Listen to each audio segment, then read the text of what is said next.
basketball game. That's how they made sneaker money. And I was shocked when I learned that. He's a 3-year All-American high school player. He went to the University of UNLV. Everybody knows Richie Adams.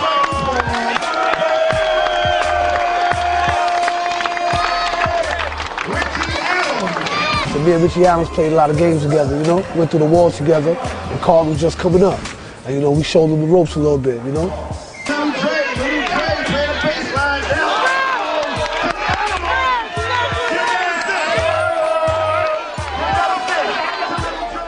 Thought he's out there for the game. He was out there playing with Richie Adams and everybody, you know, just to be paid for a game.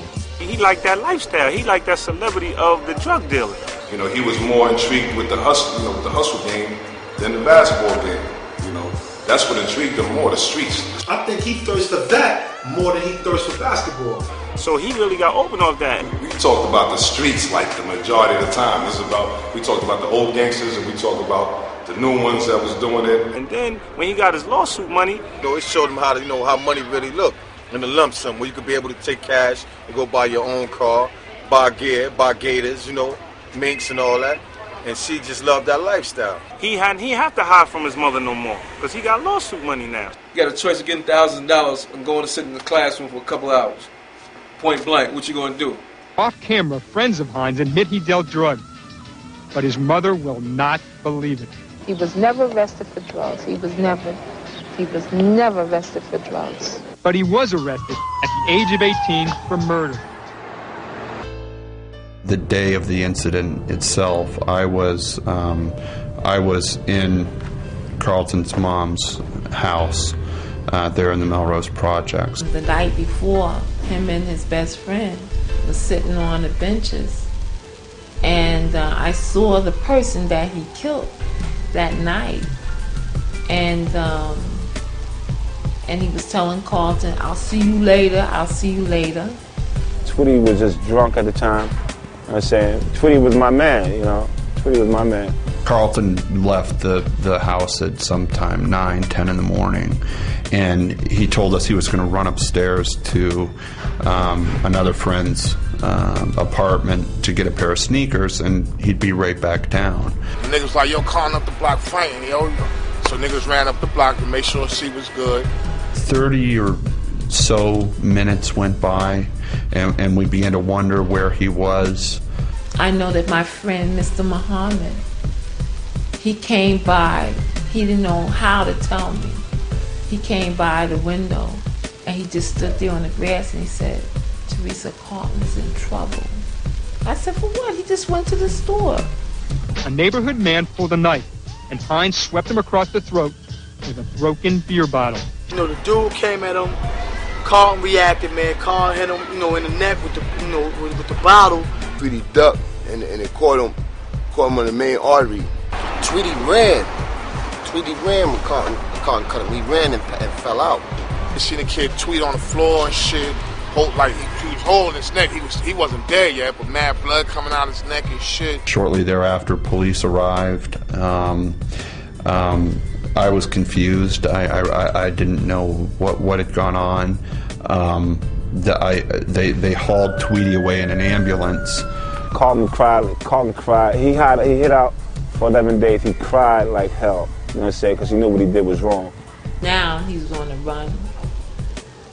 And he wouldn't call. And then when he did call, and I asked him, I said, "What's the matter?" He said, "Mom, he said, Mom, I'm in trouble. I'm in a lot of trouble."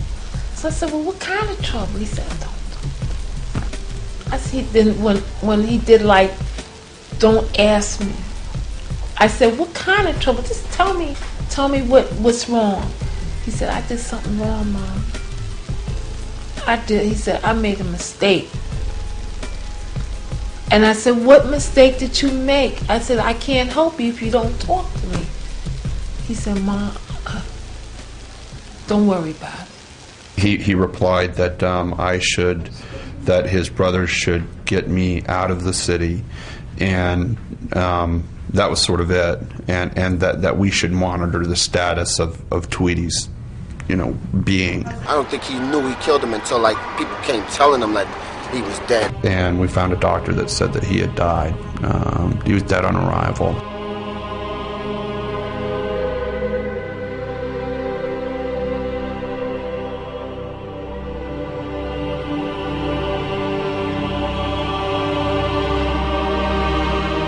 That was like a stepping stool in his life, whether he was going to go up or whether he was going to go down.